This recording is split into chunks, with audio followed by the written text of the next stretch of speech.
Esta é mais uma produção da Federação Espírita Pernambucana, para você que curte podcasts.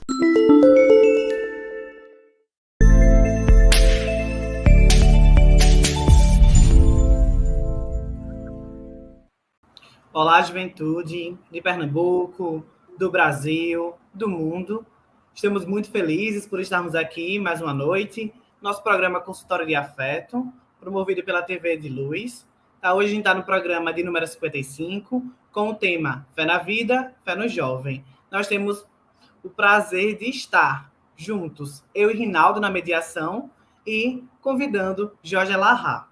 Então, boa noite, né? Aqui está de noite, mas se você for assistir outro dia, bom dia, boa tarde, tá? É com muita felicidade que estamos juntos. Inicialmente, a gente pede que vocês curtam e compartilhem esse vídeo, para que a gente tenha um alcance muito maior. Esse tema é de extrema relevância para a juventude e de extrema relevância para todos nós.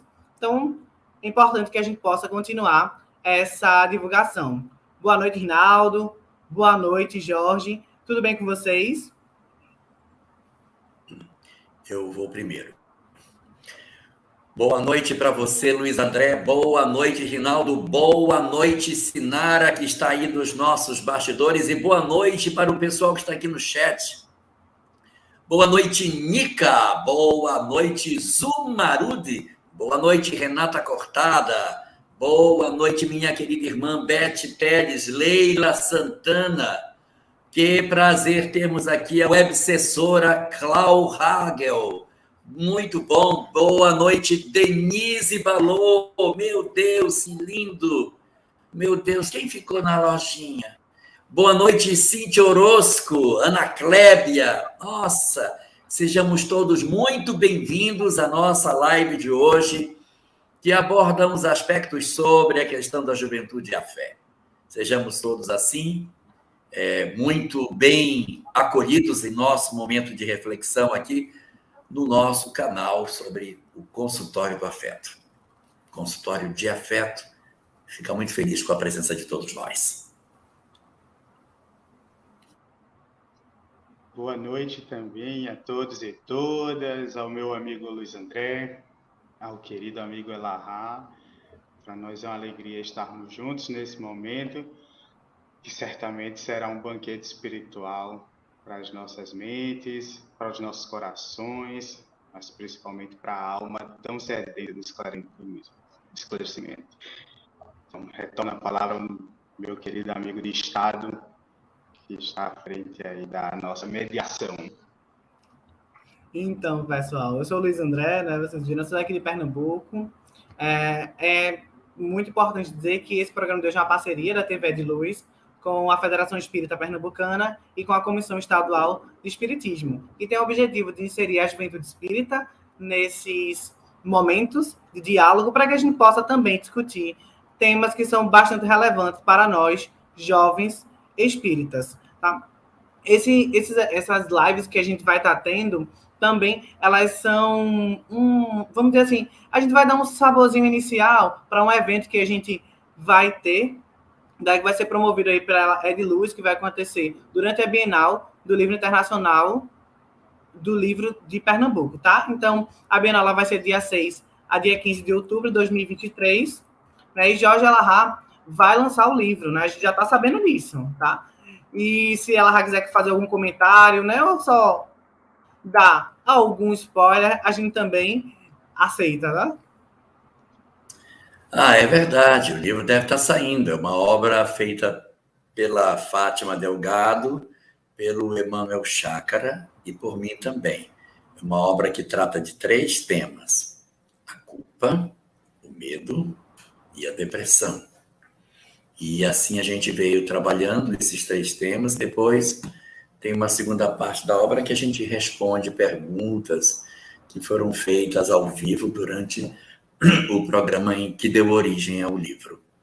O livro já está praticamente em ponto de iniciar as vendas, já terminou toda a revisão, e em breve tempo a gente vai ter a oportunidade de ter em mãos esse material. E a gente fica muito satisfeito de ver o andamento dos trabalhos nesse sentido. Muito bom. Que bom que a gente tem aí pessoas ligadas, trazendo essas informações à luz da doutrina espírita. Então, lembrando, né, o programa Consultório de Afeto, ele é um espaço semanal de reflexões, sempre aos sábados, às 21 horas, com produção da TV de Luz, e conta desde o começo com o apoio do projeto Escutatória, esse projeto incrível, que inclusive surgiu aqui na nossa cidade, né? Surgiu em Recife, Pernambuco. Essa série específica, que irá acontecer uma vez ao mês, pelo menos até outubro, ela irá contar com a parceria da Federação Espírita Pernambucana e da Comissão Estadual de Espiritismo, as duas federativas do estado de Pernambuco, onde nós traremos jovens que compõem o nosso movimento para, junto com Jorge Larra, nós trazermos esse espaço de reflexão, de consolo, de afeto para todos nós que cá estamos e principalmente para o coração juvenil. Então, esse programa está sendo transmitido por quase 40 canais. Que coisa linda. Muitos corações recebendo essa mensagem, que a gente possa fazer esse espaço de disseminação das boas mensagens. Então, esse é um espaço que busca discutir temas relacionados à saúde mental e espiritualidade, no âmbito de nos esclarecer, nos orientar, nos apontar caminhos para que nós nos tratemos adequadamente. Agora a gente passa ao nosso amigo Elahá. Ele terá aí de 20 a 30 minutos, nesse momento inicial, para falar sobre o nosso tema da noite, fé na vida, fé no jovem. E mais para frente, após a fala dele, nós voltamos para a nossa dinâmica de roda de conversa com as perguntas que surgirem no chat, no formulário e os comentários que a gente possa construir juntos. Amigo Elahá, está com você. Ok, muito obrigado, Rinaldo. Quero dar mais meus votos de boas-vindas para os companheiros que chegaram agora na nossa live. Cidinha Mota, Marli, Mave, estão todas aqui junto conosco. Lazzarini, muito bom ter todos nesse... Nice, nossa, Nice também está aqui. Prazer imenso a companhia de todos nesse momento. No livro Obras Póstumas, existe uma mensagem que foi recebida no dia 26 de abril de 1866. Essa mensagem, ela compõe praticamente um capítulo inteiro dessa obra. A obra Obras Póstumas não é um livro que tenha um índice muito bom para a gente pesquisar, porque ele é meio fora do padrão das obras de Kardec, né? Afinal de contas, é uma obra póstuma, então não teve a mão do codificador na ordenação dos conteúdos, então fica ruim da gente apontar até onde está isso na obra, porque os capítulos não são numerados e também os capítulos não são itemizados dentro deles. Mas, se a gente fosse contar, seria o capítulo 18 da segunda parte da obra. O nome dessa mensagem é A Regeneração da Humanidade. Nessa mensagem, os espíritos vão trabalhar especificamente as características da transição planetária, o processo de avanço da transformação do orbe para a implantação de um novo modelo de sociedade. Inclusive, o livro A Gênese, no seu capítulo 18, tem um trecho chamado Sinal dos Tempos, que puxa muitas informações nascidas nessa mensagem. A gente encontra assim, muitos raciocínios que são trazidos nesse sentido, Rosilane Santos. Então, a gente vai perceber que houve uma tomada desses conteúdos e apresentados no livro A Gênese. Mas o que essa mensagem tem de especial? O que ela conta? Ela vai contar coisas muito interessantes. Ela vai dizer de algumas características que a gente vai enxergar durante o período da transição planetária, Rosilane. E esses indicativos que são apresentados passam por diversos itens, inclusive alguns toques sobre a juventude dessa época. Eles vão colocar nesse período a existência de um avanço muito grande do desinteresse pela vida durante essa janela de tempo da transição planetária. Esse período é um período que vai ser marcado por essa circunstância. O que não quer dizer que é um fenômeno que só acontece durante a transição planetária. Não. Na verdade, a gente sabe que a depressão ela acompanha o homem desde que ele surgiu sobre a face do planeta. Nós temos várias histórias de personagens que atravessaram as páginas dos nossos compêndios que deixaram assinaladas as suas dores, as suas tristezas e até mesmo a sua desistência da vida em função dos processos depressivos. Mas a gente observa que esse fenômeno, que ele tem uma primeira composição ali no período em que a gente vai ver um trabalho feito por Max Weber, o grande sociólogo do século XIX, ele faz uma análise no século XIX sobre o suicídio. Ele tem uma obra chamada Suicídio. É o primeiro trabalho científico analisando o comportamento do homem, o suicídio, as estatísticas, como que isso acontece. E quando a gente compara esse fenômeno com hoje, compara hoje com o que era lá atrás, a gente fica muito mais alarmado, porque os números apresentados que eram preocupantes no século XIX tornam-se agora muito mais expressivos. E é isso que essa mensagem diz, que no período da transição planetária haveria uma explosão dos fenômenos de depressão e, consequentemente, do suicídio. Então, nós sempre tivemos, isso aí é da história. Depressão, suicídio é um fenômeno que acompanha o homem, mas ele nunca foi tão frequente. Quem gosta de literatura deve lembrar que no Brasil, na segunda geração romântica, nós tivemos uma leva de poetas que eles eram acometidos de um mal chamado mal do século. Eles eram depressivos. Os grandes expoentes disso são Álvares de Azevedo, que escreve Lira de 20 anos, uma obra nostálgica, e Fagundes Varela, também do mesmo período, que escreve uma obra dolorosíssima chamada Cântico do Calvário. Olha o nome da obra, o Cântico do Calvário, em que ele vai utilizar da sua própria dor para compor os seus poemas. Segundo a sua biografia, ele teria bebido durante a noite, chegou bêbado em casa e dormiu bêbado.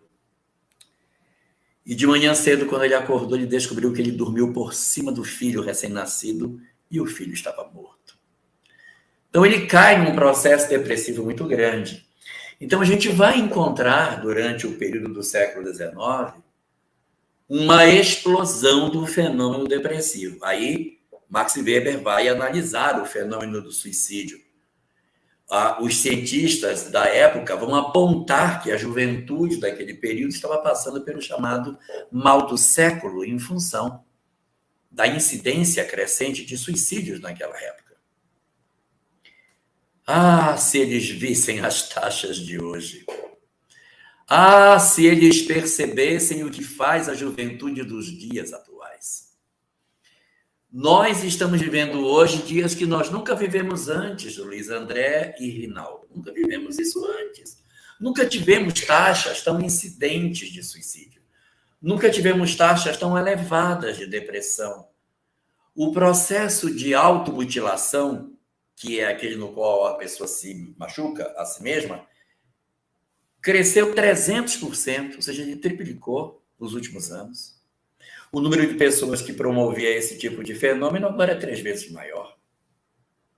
As taxas de suicídio também crescem, os números não são divulgados, exatamente para não se transformarem em estatística e acabarem por estimular. E é um fenômeno muito doloroso. A Nete Guimarães, quando analisa a questão do suicídio, ela diz que é um problema muito grave trabalhar o suicídio na nossa sociedade, porque todas as causas de morte, quando você atua prevenindo, diminui. Use cinto de segurança, diminua o acidente de trânsito, diminui. Corra menos na estrada, não ande com alta velocidade, diminui. Diminua o sal, diminua o açúcar, tudo dá certo. Coma menos gordura, tudo dá certo.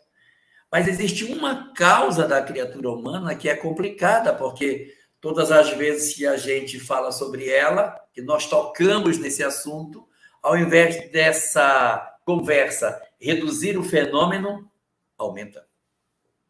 É muito problemático lidar com esse problema. Então, nós estamos assistindo um fenômeno muito triste, que é o crescimento dessas ocorrências que antes estavam circunscritos a uma determinada faixa etária.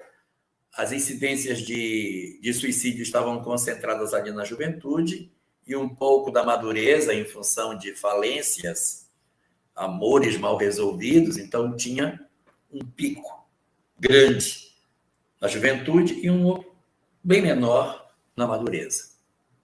O que aconteceu agora? Todas as faixas subiram. Todas subiram. E fenômenos impressionantes apareceram. Os idosos estão extremamente prevalentes. Nós estamos tendo uma taxa muito elevada de idosos indo para o suicídio. E, ao mesmo tempo, nós estamos observando uma taxa como nunca vista entre a juventude. E o que é mais grave, avançando para a adolescência. E o que é mais grave ainda, entrando na infância. Nós já temos hoje suicídio infantil. Tá, e o que tem a ver isso com a mensagem? É que a mensagem que eu falei, ela diz que no período da transição planetária haveria suicídio infantil. Quem poderia imaginar em 1866 que isso pudesse acontecer? E aí a gente fica se perguntando, sabe, de onde vem isso, o que motiva, o que está acontecendo, o que está havendo com a nossa sociedade, que a gente não está oferecendo perspectivas interessantes para que os jovens aqui permaneçam. E quando a gente vai fazer uma análise das causas que esse processo de avanço do suicídio e da própria depressão tem provocado na nossa sociedade, salta aos nossos olhos a indiferença do homem, no caso do jovem, mas a indiferença do homem de maneira geral, independente da juventude, a indiferença do homem com os valores do espírito. Na medida em que nós começamos a perceber o esfriamento da fé,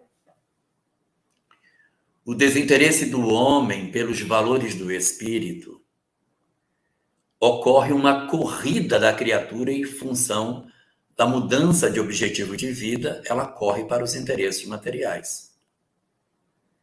Então, a gente pode observar que o consumismo atualmente é muito maior do que no passado. Eu sou de uma época que a gente usava um tipo de calça jeans, vocês nunca viram, chamava-se Westop. Westop, era uma calça jeans. Meu amigo, aquilo ali parece que era lona encerada. A gente vestia aquela calça e ela entrava no corpo, ficava parece uma armadura. Ela tinha tanta goma que quando a gente andava, ela fazia barulho, assim, crof, crof, crof, crof, crof. E a gente achava lindo, a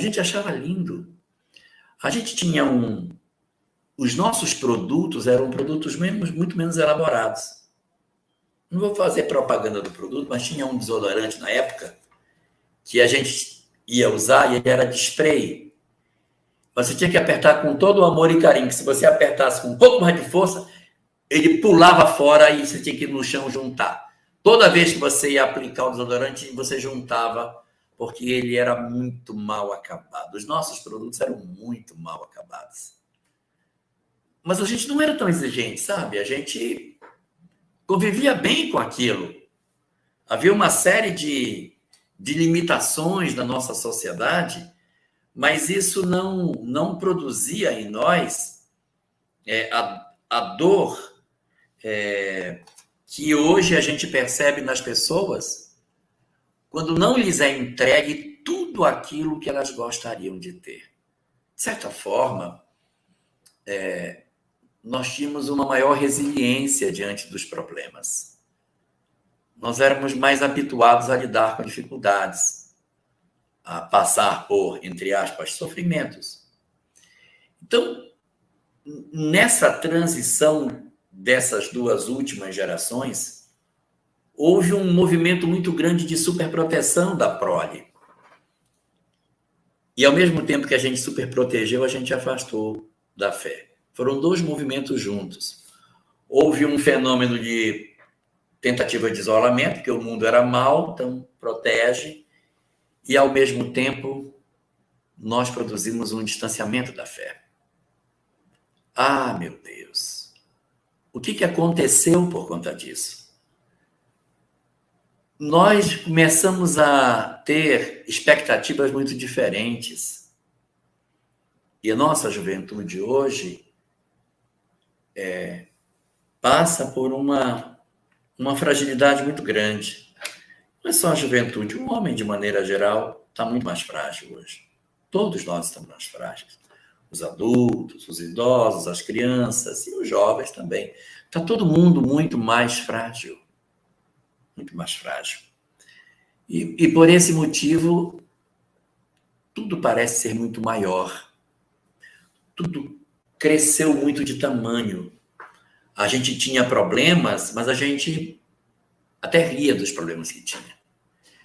Qual a causa de tudo isso? A fé. Não é que as pessoas individualmente fossem mais religiosas do que as de hoje. A sociedade tinha a presença de Deus, ainda que não fosse religiosa, muito presente, muito forte. E as pessoas diziam muito assim: olha, a gente está muito ruim, mas vai melhorar. Não, vai ficar melhor, vamos ter fé, vamos orar, que vai melhorar. Mesmo as pessoas que não iam em igreja, que não tinham religião, a ideia da presença de Deus, ela era dominante na nossa sociedade. Mas nos últimos 40, 50 anos, houve uma desconstrução dos valores da fé, um esfriamento dessas relações do homem com relação à religiosidade. E por conta disso, as pessoas não têm mais o mesmo interesse religioso que tinham no ontem. De certa forma, nos ambientes acadêmicos, houve uma certa tendência de negar a existência de tudo que fosse espiritual.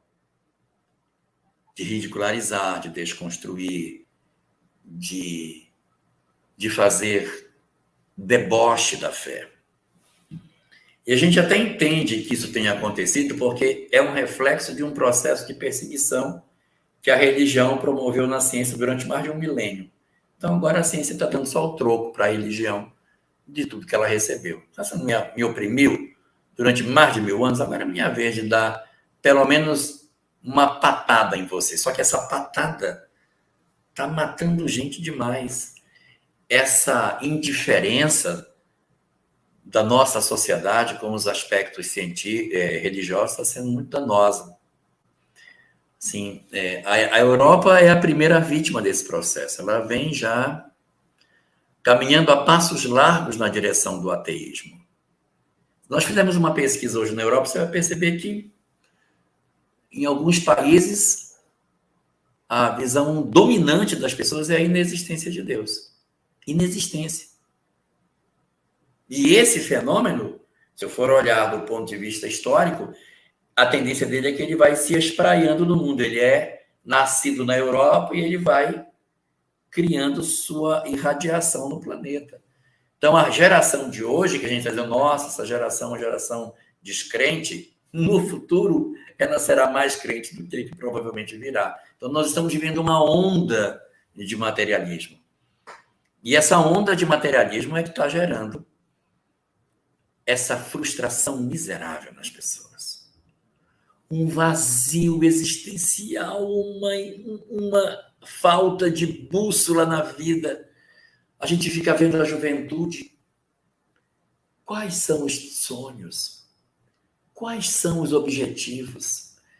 Então, nós temos assim muitas fragilidades hoje por conta de todas essas experiências que a gente viveu. O Manuel Moura aqui está dizendo que eu falar do quichute. Quichute só tinha 3 sapatos na época que a gente era criança. Tinha o conga, o bamba e o quichute. Não escapava de um dos 3. Né? Quem tinha quichute era até mais rico. Né? Eu só tive conga. Aqueles conguinha azul com a pontinha branca de plástico.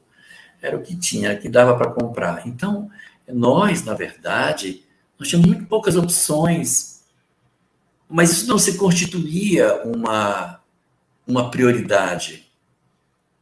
Não se constituía, não era. Então, assim, o que está acontecendo hoje? Não há mais aquela perspectiva de valores que se procurava. Há uma movimentação muito forte no sentido do desinteresse pelas coisas espirituais. É claro que não é em todos, né? Tem muitos jovens maravilhosos, mas se a gente for pegar o comportamento médio do jovem brasileiro hoje, há um desinteresse pelas questões do espírito. Isso está muito evidenciado. E nós, na verdade, temos somados a isso um fenômeno muito, muito complicado que a gente está vivendo, que é o fenômeno das redes sociais. As redes sociais, elas vieram se somar a esse processo. E as redes sociais trouxeram para nós uma aldeia global, uma comunicação em nível global e parâmetros de beleza, de riqueza, de inteligência, de desempenho, de beleza corporal em nível global. E isso tem gerado muita frustração em muitas pessoas, em muitas frustrações. Agora, tudo isso que a gente está falando é olhando as coisas pelo lado puramente material. E nós, com a leitura espírita que temos, a gente não pode sentar na calçada, olhar uma sociedade que tem um determinado comportamento e se perfilar como pessimistas, para dizer que está ruim, vai ficar pior. Por quê? Porque aí é que entra a visão espírita que a gente tem. Porque o que os espíritos nos apontam é para a gente evitar entrar por esses determinados becos sombrios de alternativas de livre-arbítrio. Os espíritos nos assinalam essas coisas para que a gente consiga reagir e criar uma nova realidade. Então, do ponto de vista espírita, o que se desenha nesse cenário tão caótico que a gente vive? O que se desenha? O que se desenha é que não haverá solução milagrosa para o problema, do tipo, não, ano que vem esses jovens vão estar todos mudados. Não, no final da década está tudo transformado. Não está, gente. Não está. Algumas pessoas chegam até a marcar data. Vai ser em 2057, porque o Livro dos Espíritos faz 200 anos. E daí? E daí que ele faça 200 anos? Existe uma fala de Chico falando que a regeneração teria a possibilidade de chegar, seria um tempo bom, 2 séculos após a codificação kardeciana. Gente, mas 2 séculos não é no ano 2057, 2 séculos é 2 séculos, uai. 2 séculos é 2 séculos. 200, sei lá quantos anos, é 2 séculos. Isso não é para a gente trabalhar com fita métrica. Não é assim que as coisas devem ser vistas em termos espirituais. Até porque o Livro dos Médiuns nos assinala, no item 267, parágrafo 8º, que as previsões com data marcada têm indício de mistificação. Então, qual é a ideia, nesse cenário todo, do que deverá acontecer na nossa sociedade? Não haverá mudança brusca. Não haverá mudança brusca. Quem pensa que vai acontecer uma virada de chave, não, nós vamos orar, Deus vai mudar. Não vai. Não é assim que funciona. Não existe mudança de fora para dentro. A mudança será de dentro para fora. De que maneira? Existirão algumas perspectivas de movimentação espiritual nesse sentido. Então, todos esses movimentos difíceis que a gente está vendo hoje, todas essas ideologias perturbadoras, todos esses movimentos materialistas, todas essas movimentações em favor de uma promiscuidade, em função de uma ganância pela posse da terra, esse desrespeito ao meio ambiente, essa vontade de poder, esse desejo de mandar em gente, isso tudo é característica de mundo de provas e expiações.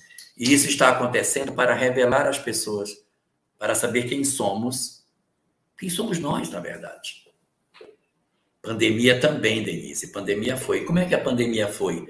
Para nos sensibilizar para o luto, para que a gente tivesse a percepção de que pessoas vão, pessoas não ficam para sempre aqui. E aí o que acontece? Esse fenômeno, ele tenderá a ter uma mudança gradual. E essa mudança gradual, ela tem alguns modelos. Então, haverá espíritos profundamente difíceis, que serão retirados do globo e serão conduzidos para outro lugar. Quem são esses? Os maus não tocados pelo bem, os endurecidos, os que se comprazem, os que se irritam com o bem, os que têm ódio do bem. Então, essas entidades, elas estão endurecidas. Então, esses aqui, eles naturalmente deverão ser conduzidos para outro lugar. E aí sobra ainda 3 movimentos espirituais. Um segundo movimento que a gente tem é a retirada dos que eles têm dúvida se ficam ou saem. Então, está lá no livro A Gênese de Allan Kardec, no item no item 18, e a Gênese, item 18, item número 37. 37? 29. No item 29 está dito isso. Retira os espíritos, mas não migra. Coloca essas pessoas aqui no cantinho do pensamento, enquanto a gente vai trabalhar para melhorar a sociedade. Esse é o segundo movimento que se tem. Terceiro movimento que tem, a chegada de espíritos diferentes que vêm para melhorar a nossa sociedade, que não serão milhões. E se eles vierem aos milhões, eles vão fazer o trabalho por nós. Esses espíritos, assim, muito evoluídos, eles virão às dezenas, talvez às centenas, mas mais do que isso não virá. Porque se eles vierem muito, eles vão fazer tudo. Então não dá. Então eles virão, num primeiro movimento, poucos, para apontar o caminho, para indicar para onde vamos. Só que depois eles se tornarão mais numerosos, mas no período da transição eles serão poucos. Eles vêm só para apontar, senão eles vão assumir o papel de fazer a mudança. Então esse é um terceiro movimento. E o quarto movimento é a permanência dos que estão dispostos a mudar. Então são 4 movimentos. Os que vão embora, os que vão para o cantinho do pensamento, os que entram no planeta e os que permanecem. 4 movimentos a gente vai ter. Esses que ficam no cantinho do pensamento, eles voltam depois. Quando a Terra se organizar, eles voltam para verificar se eles se adequam à nova realidade ou se eles vão migrar mesmo. Se eles não se adequarem, aí eles vão migrar. Se eles se adequarem, aí eles ficam. Como diz Kardec, a casca estava mais estragada do que o cerne. O cerne estava bom, era só a casca que estava estragada. Então, quando eles foram para uma nova realidade mudada, eles se inseriram e se agasalharam nessa sociedade de maneira positiva. Então, isso vai acontecer, mas não temos data para que isso aconteça.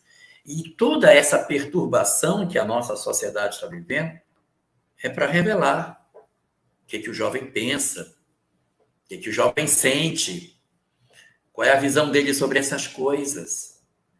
E o nosso papel na condição de espíritas é conhecendo essa realidade, nós contribuirmos para que eles se reequilibrem. E aonde está o reequilíbrio do jovem? Fé. Perdemos a bússola. E o papel do movimento espírita é a recomposição da fé. Como que a gente vai ajudar a isso? Através da fé da doutrina espírita, que é uma fé raciocinada. A juventude não aceita mais a fé cega. Ela não aceita uma fé que ela não possa questionar. Então, essa fé, como dizia Nietzsche, no século XIX, Deus estava morto, era o Deus das religiões. Essa religião dogmática, muito rígida, ela não vai sobreviver. E é o que acontece hoje. Ela é muito questionada, ela é emparedada pela ciência, ela fica sem argumento, ela é garroteada pelos críticos da sociedade, e ela fica assim meio que acuada no canto. E é quando a doutrina espírita, eu não estou falando só a doutrina espírita, mas é onde as doutrinas espiritualistas modernas, que apontam um diálogo entre a ciência e a religião, podem ganhar campo nesse trabalho. Mas para isso, o que acontece, Luiz André? A gente precisa preparar a juventude para receber esse material. Nós temos que preparar. E se a gente não preparar, esse pessoal vai passar batido na nossa frente. A gente tem que ter uma movimentação no sentido de oferecer a eles o que eles querem. Esse povo está louco, está ávido por algo que responda seus questionamentos, suas dúvidas, porque, de certa forma, a sociedade destruiu a fé que eles tinham.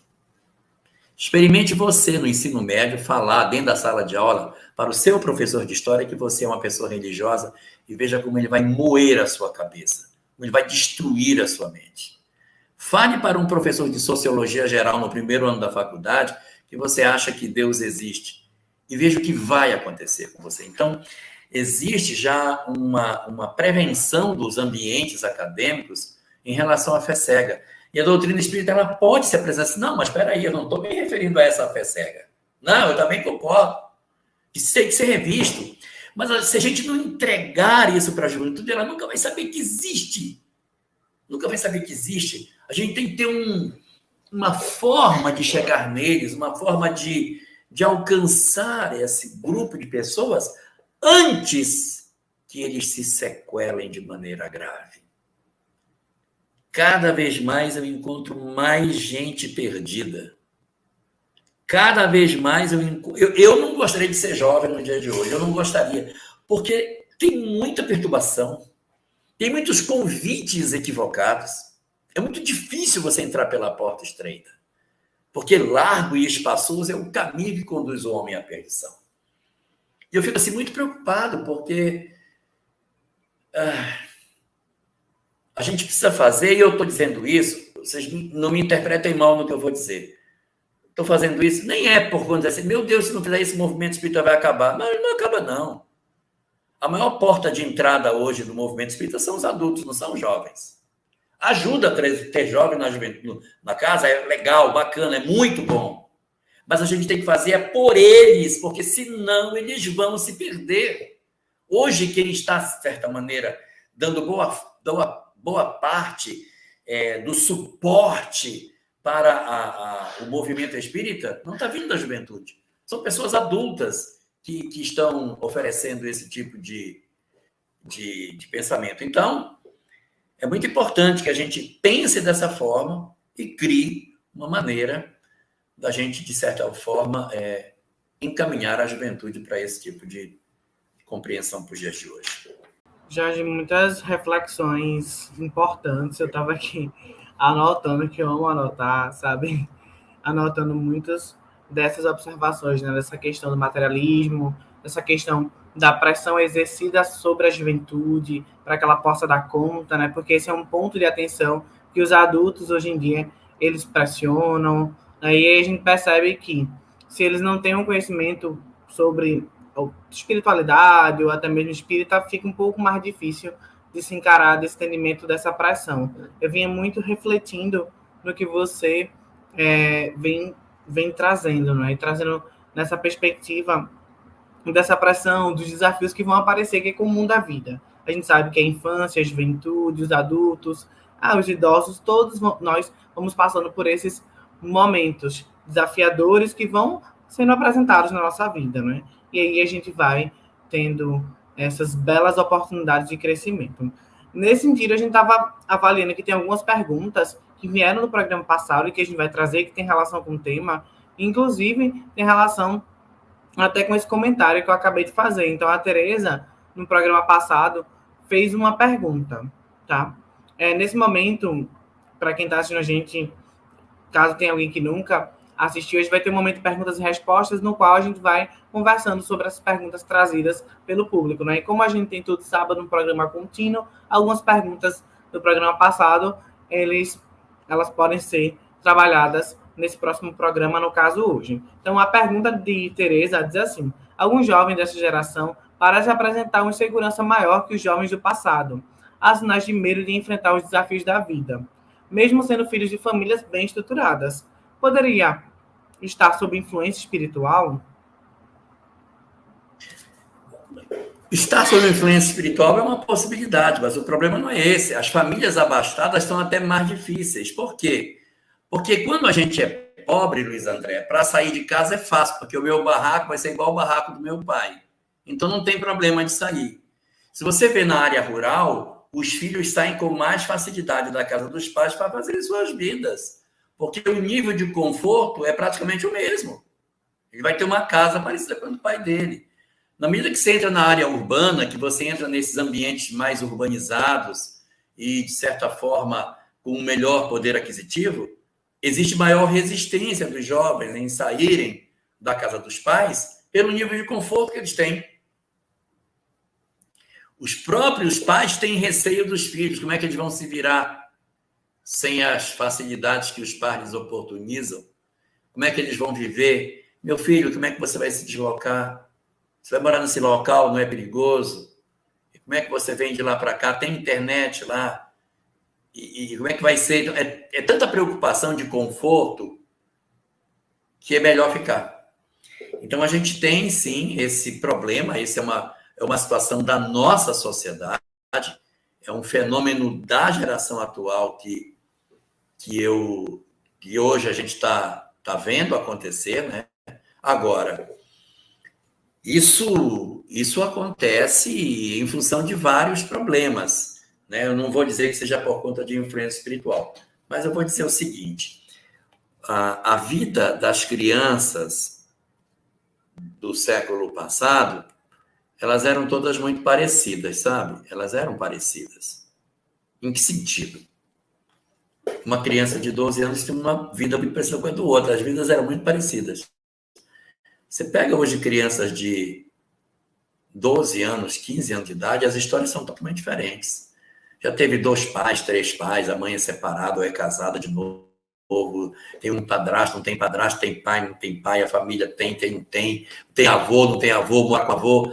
Nós quebramos, Luiz André, uma coisa muito importante, que era a chamada grande família. A gente só tem a família nuclear hoje, é papai, mamãe e os filhos. Quem aqui abaixo dos 30 anos tem contato direto com seus primos? A gente se afastou. Por exemplo, eu já sou de uma geração que se afastou dos primos. A minha geração se afastou dos primos. Imagine a dos meus filhos e a dos meus netos. Então, a gente viveu um fenômeno de afastamento. Então, quando a gente diz que o fenômeno é verdadeiro, ele é, mas ele não se deve unicamente a uma questão de questões espirituais. A questão espiritual pode estar presente, mas nós temos aspectos sociológicos muito importantes e que, de certa maneira, são predominantes nessa nova ordem social que a gente vive, justificando esse mar de fenômenos que são multifatoriais. Eles não são de é por causa disso, por causa daquilo. É um processo, houve uma mudança muito forte na sociedade e a gente não teve tempo de se ajustar. A rapidez da mudança foi maior do que a nossa habilidade de adaptação. Aí deu a crise que a gente está vivendo hoje. Tem influência espiritual? Tem, mas as outras causas são prioritárias.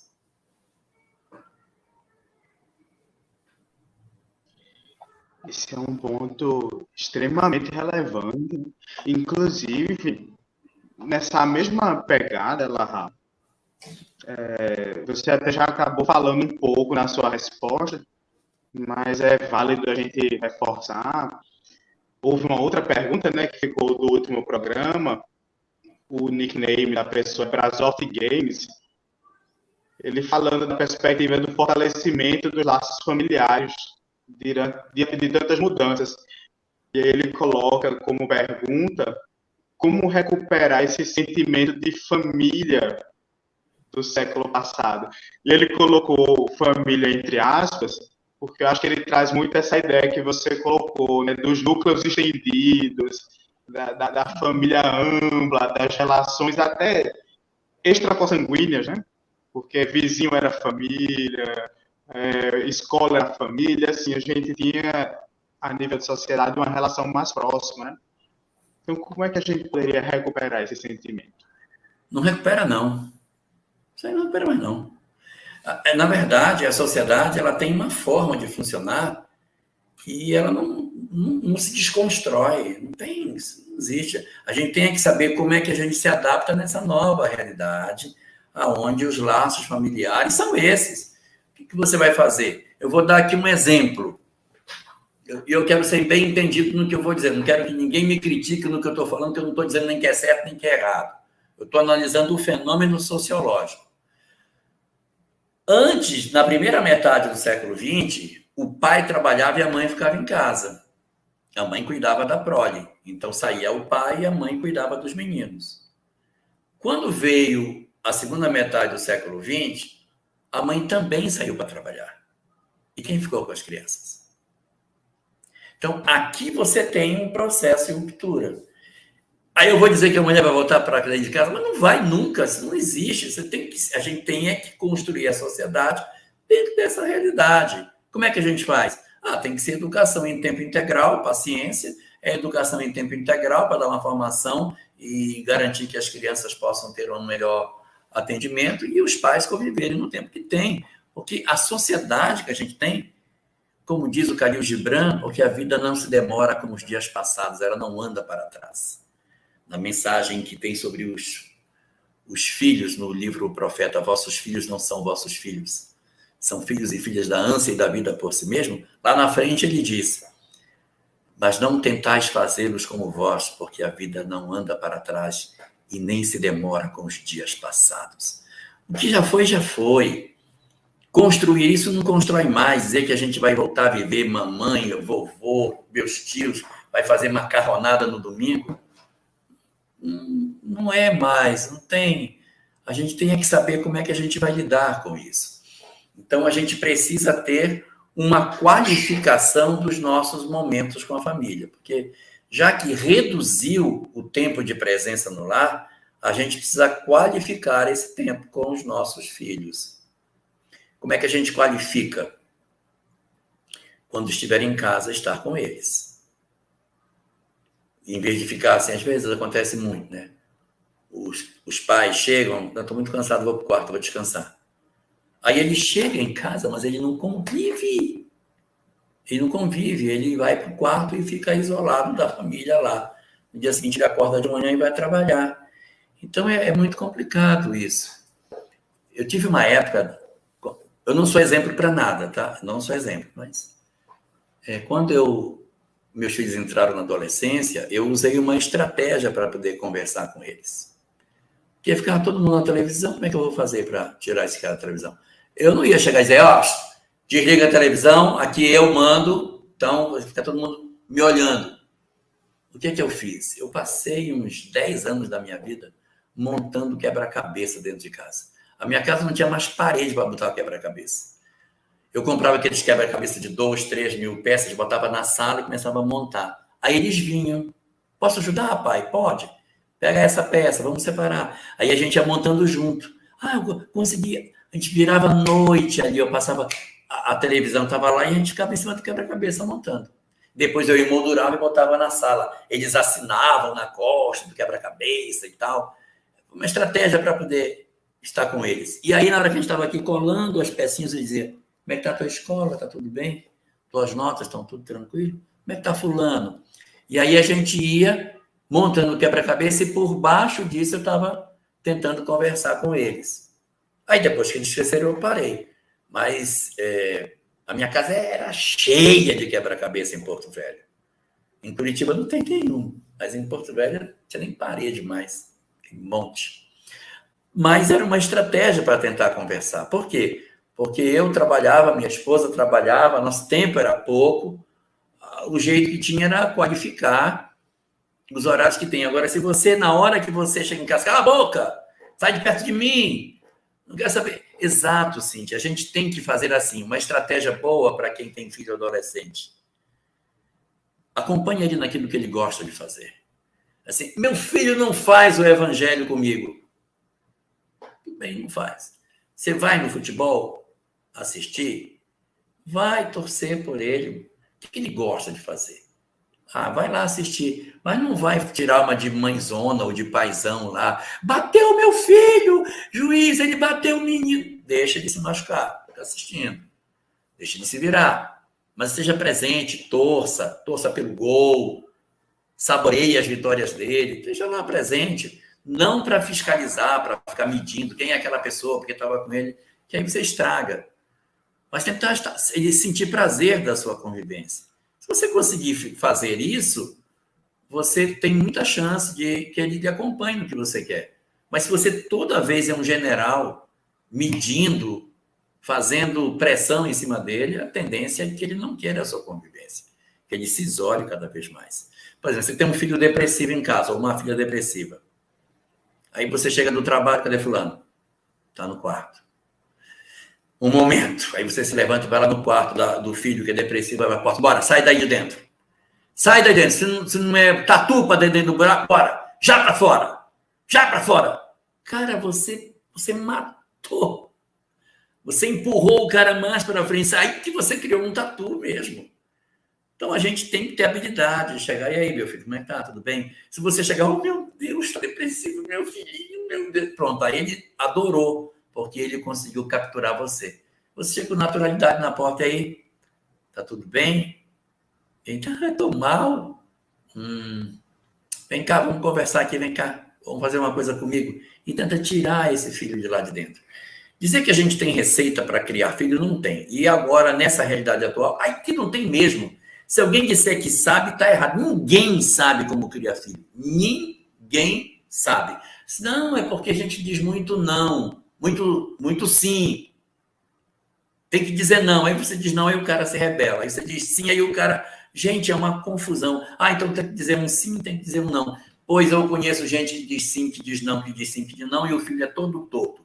Não é só a circunstância dos pais que compõem as famílias. A gente que sabe de espiritualidade não pode dizer assim, os filhos são tortos, é do pai. E o passado desse filho não conta, não? Então, a gente tem que entender que é uma via de mão dupla. Os pais podem fazer tudo e o filho não corresponder. Os pais podem não fazer nada e os filhos corresponderem. Filhos incríveis de pais horríveis. E tem a situação dos filhos maravilhosos de pais bons e filhos péssimos de pais péssimos. Mas a gente não pode dizer assim, o menino é torto, é o pai. E o espírito não fica não nessa história? Tem que também considerar, né? Também é muito complexa a interpretação do como fazer para tentar trabalhar. Mas a paciência e a não desistência é uma regra que tem que ser seguida. Bastante interessantes essas reflexões, porque essa próxima pergunta ela também está falando de família. Então, a gente percebe que família é um assunto de extrema relevância nesse sentido, né, da fé da vida, fé no jovem. E essa pergunta já é uma contrapartida, já é um olhar do filho, né? Porque o anônimo, ele traz a pergunta, Jorge, alguns pais não ligam muito para os filhos, né?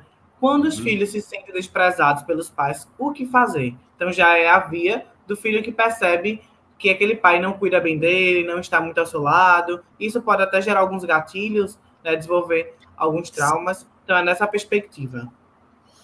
Pode. Existem muitas pessoas que, diante da desatenção dos pais, do desamor, da indiferença, do abandono físico ou abandono psicológico da criança que está perdida dentro da casa que tem pai e mãe, isso pode gerar muitas sequelas, drogas, depressão, promiscuidade, porque as pessoas se sentem mal amadas, elas começam a procurar compensações, se relacionando com muitas pessoas, gosto pela noite, consumismo, uma forma de compensar a sensação de que eu tenho baixa autoestima, eu tenho que ter muita gente em volta de mim. Então, tem muitas sequelas psicológicas do desamor dos pais.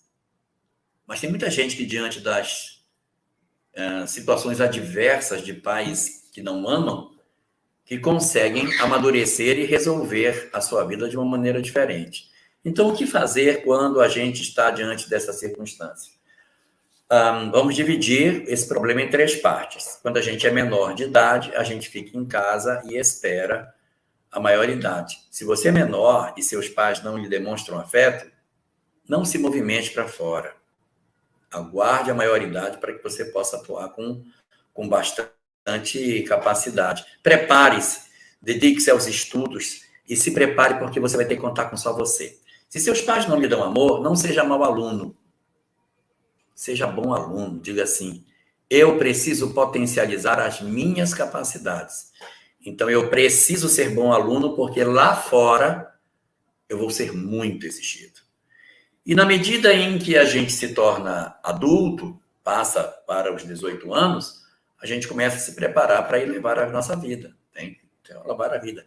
Se eu não tenho uma compensação, se não há afeto, se eu sou muito humilhado, às vezes você vem de famílias onde os pais têm por hábito humilhar os filhos, pais narcisistas, que esmagam, que humilham, que ofendem, que destroem a autoestima, mães que dizem, você é ridícula, você é horrível, ninguém vai querer casar com você, porque você é uma porca, você é uma imunda, você é uma feia. Então, a pessoa, ouvindo isso da mãe, isso tem um poder enorme. E ela pode ficar até sequelada nesse sentido. Então, nessa hora, é bom a gente começar a se preparar na adolescência, para que a gente, o tanto que seja mais cedo possível, ter lucidez, serenidade para viver a vida sem romper o laço com os pais. Porque o laço com o pai não se rompe. E eu disse que eu dividia em 3 etapas. Menor, adulto e quando os pais ficarem muito idosos. Como o laço não se rompe, mesmo que a gente já tenha construído nossa vida em outro canto, a gente tem que pensar como é que a gente vai cuidar deles. É um dever filial cuidar dos pais quando se tornam incapazes. Não recomenda a doutrina espírita que a gente lance os nossos pais no asilo. Então, se a gente tiver condição, né, de poder ficar com eles, se não tiver, a gente vai ter que dar um jeito de dividir entre os irmãos, de procurar um cuidador, alguma coisa mais. O ideal é que a gente já vai estar aposentado mesmo. Quando eles estiverem com 80, 90, a gente está com uns 60 anos aí, né? Aí já tem condição de estar aposentado e começar a dar uma atenção maior para os nossos pais e cuidar deles de maneira mais efetiva. Já estão velhinhos, vão dar trabalho? Vai dar trabalho, mas aí você vai ter que aquilo ali é por um tempo, não vai ser por toda a eternidade. A gente vai tocando e se desembaraça disso. Mas quem tem pais que não ligam, não procure compensação deles, eles não vão entregar amor. Procure compensação naquilo que é positivo. Não procure bocas, corpos para satisfazer a sua carência. Procure os estudos, procure os ambientes de saber e procure as pessoas que têm valor espiritual para que elas sejam seus parceiros, seus cúmplices de vida. Não se jogue na noite, não se jogue na droga, não se jogue na depressão e não se prostitua, não se torne promíscuo por conta do desamor de alguém. A culpa é deles. Não traga para você o desamor que eles têm. Eles podem ter desamor por você, mas você cuida para manter uma vida com razoável equilíbrio. São certamente muitos caminhos de reflexão que esse tema nos proporciona.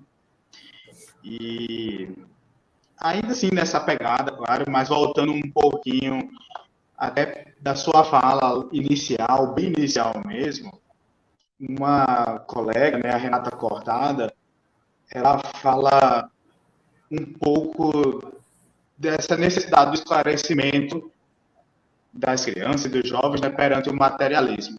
E aí ela traz um relato pessoal de que ela busca falar às filhas a respeito do materialismo, dessa perspectiva das crianças hoje em terem tudo e muito mais, muita proteção, mas também a necessidade de lidar com frustrações. Isso. E lendo o relato dela, antes de passar para ti, a gente lembrou de uma fala de Kardec, que está em Viagem Espírita de 1862, no destaque 2, né, ali quando ele fala aos espíritas de Lyon e Bordeaux, ele coloca que o materialista ele vai ter uma visão de que o presente é tudo. E nós, espíritas, precisamos entender que o presente, comparado ao futuro, ele seria nada. Porque o futuro é tudo na perspectiva da construção do ser. E aí a gente lembrou, né, nesse quesito da fala dela, e baseado nessa fala de Kardec, essa semana estávamos fazendo uma leitura dos Salmos de Asaf, especialmente 73, onde ele coloca ali o desfalecimento do corpo, o desfalecimento do coração, mas se com Deus a nossa porção, ele fala, a minha porção, ela viverá para sempre.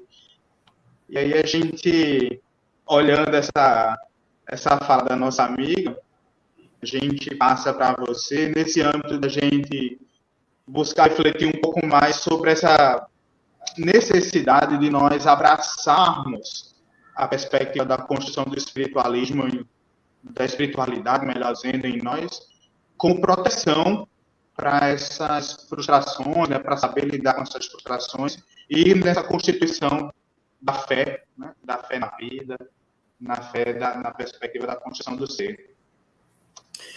A questão toda é a seguinte: papo filosófico com jovem não funciona. Você tem um filho que ele tem depressão, que ele está envolvido com droga, que ele está com uma conduta equivocada, e você chegar e dizer, sente aqui, meu filho, olhe, não esqueça que a alma transcendente ao corpo, após o decesso físico, ela se transportará pelo corpo espiritual, o ambiente dos espíritos. Cara, não vai funcionar. Isso não funciona. Você tem que dizer assim, presta atenção. Não vai pelo lugar errado. Tem coisas que tu não pode fazer, Sabe, meu filho? Existe uma série de espírito doido aí que está só querendo para perturbar as pessoas. Esse pessoal que você está vendo aí está tudo perturbado espiritualmente. Olha quanta loucura tem. Então, você tem que fazer um papo reto. Isso de muito rebuscado não funciona. Palavra difícil não funciona. Tem que ser papo de beira de calçada. Você senta, deixa eu te explicar uma coisa. Não vai por aí, filho. Não vai por aí. E assim, outro dia eu estava falando isso numa live, eu vou falar aqui de novo. Já estou me repetindo, eu vou me repetir mesmo. Quando a gente for chamar a atenção de filho, usar a técnica do sorriso, tá? Começa lá em cima, elogiando, vai lá embaixo, critica, e antes de deixar o cara sair, volta a elogiar de novo. A gente nunca deve fazer chamar a atenção assim. Elogia, depois esmaga o sujeito e manda ele embora. Ou assim, esmaga, elogia, depois volta a esmagar. Tem que ser o sorriso. Começa em cima, vai lá embaixo e depois volta. Papo reto, sem muita firula.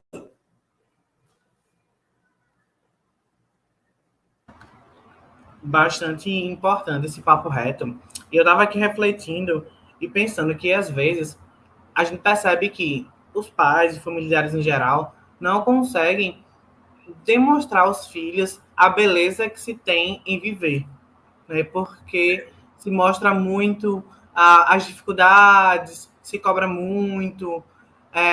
Sempre que o filho ele comete um ato equivocado, acontece o apontar o dedo, às vezes tem uma dificuldade no acolhimento. Então, seria interessante fazer um comentário sobre esse ponto, né, da valorização da vida.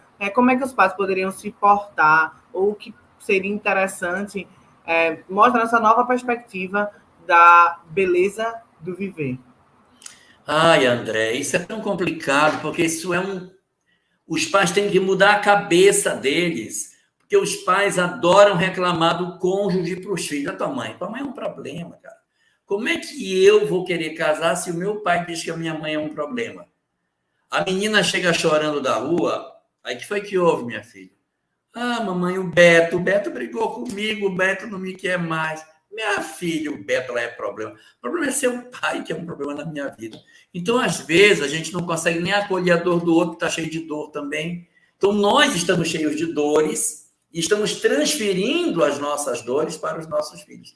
Existe a circunstância absurda em que os pais pegam uma criança pequenininha, de 2, 3 anos, assim, de quem você gosta mais, do papai ou da mamãe? Cara, isso não se faz com ninguém. Isso não se faz com ninguém. Isso não se faz. Quer dizer, eu tenho meus problemas, o pai e a mãe têm os seus problemas de afeto e quer transferir para em cima do garoto. Então, nossos pais, a gente tem que entender que eles não são perfeitos. E eu não tenho governança sobre meus pais, eu não tenho governança sobre eles. Eu não vou conseguir mudar meu pai e minha mãe. Então, eu tenho que aceitar o pai e a mãe que eu tenho, porque meu pai e minha mãe são vítimas da educação que meus avós deram para eles, que tinham menos formação do que meus pais de como cuidar de filho. Meus pais diziam assim, tem que bater porque eu aprendi apanhando, tem que bater também. Então, houve uma geração em que isso era verdadeiro. E eu não tenho governança sobre meus pais, eu tenho governança sobre mim. Então, eu não posso dizer assim, meu pai, ele acaba me acusando muito. Então, eu tenho que mudar meu pai. Não, eu tenho que mudar a mim mesmo. De que maneira? Não absorver as coisas que me põem. Ter poder de consciência crítica para dizer, isso não é verdadeiro o que está acontecendo. Isso não é verdadeiro. Isso não é. E a gente conversa com os nossos pais quando não está com raiva. Ninguém critica ninguém com raiva. Pois eu vou dizer para o senhor é uma pessoa estúpida e ignorante. Você espera o momento certo para poder conversar com as pessoas. Não se conversa com ninguém quando se está com raiva. Espera a raiva passar, porque quando a gente está com raiva, a gente fala coisas que não deveria dizer e machuca os outros. E nós somos escravos do que a gente diz. Nós somos senhores do que pensamos e escravos do que dizemos. Enquanto a gente não diz, a gente está tranquilo. Disse e acabou.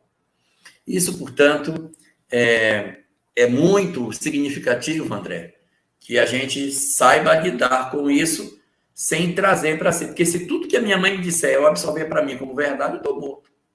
Eu tenho que saber ter maturidade para dizer isso é, mas isso não é. Exige muita maturidade, mas é a única solução que a gente tem. Eu não tenho governança sobre os outros.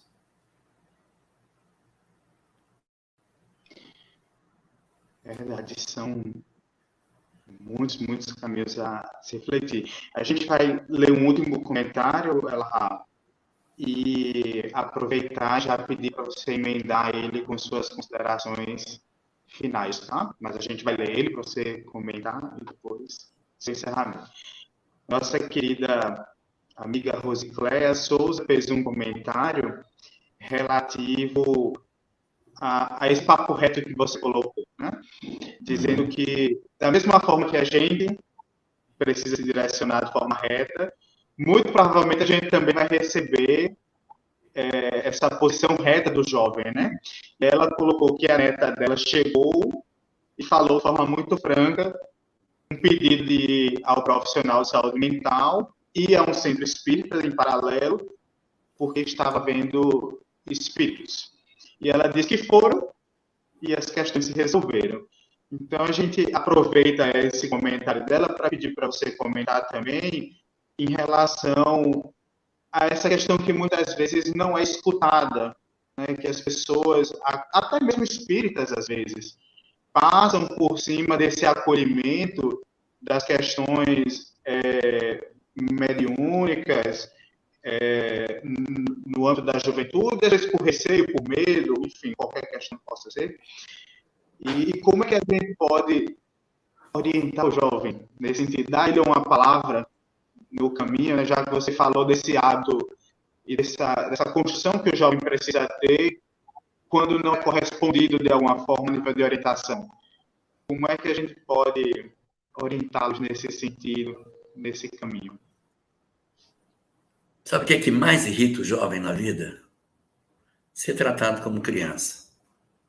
Você quer irritar um jovem, é tratá-lo como se ele fosse criança. Então, a menina vem para dizer que ela está vendo espíritos e ninguém dá atenção.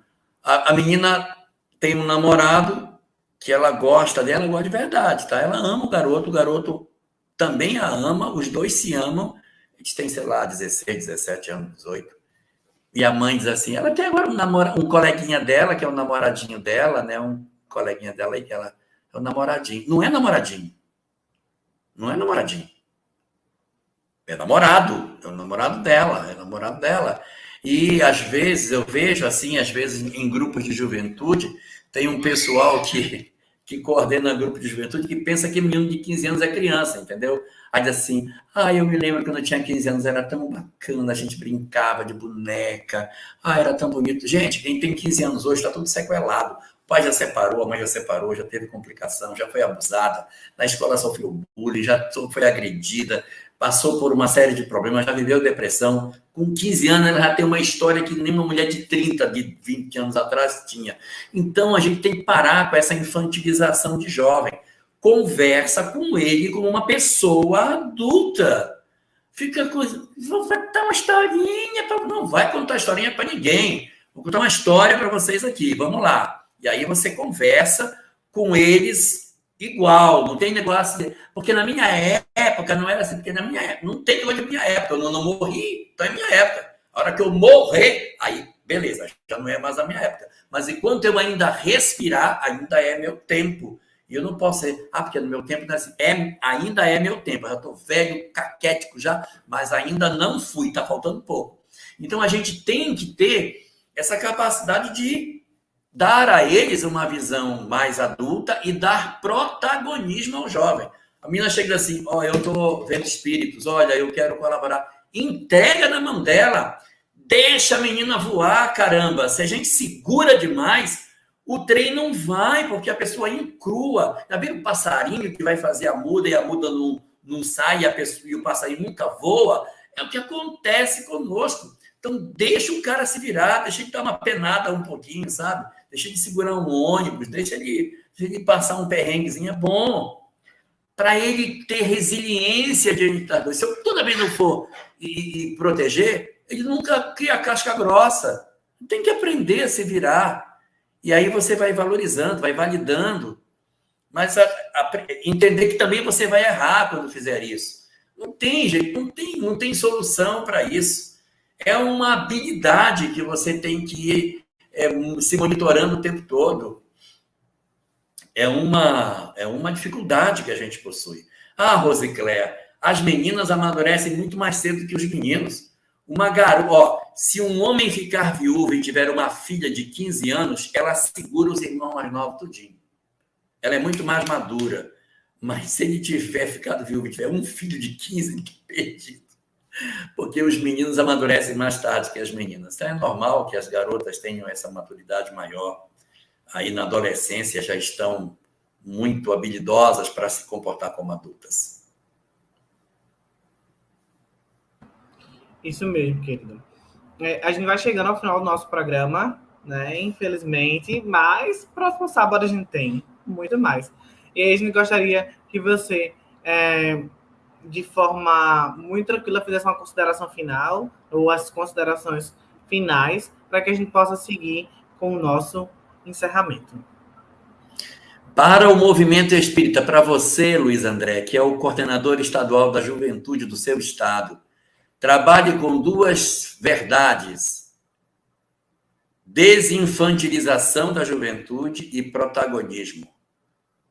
Trabalhe as coisas com ele como se eles fossem maduros. Não infantilize o grupo de juventude. Converse assuntos sérios. Debata as coisas em profundidade.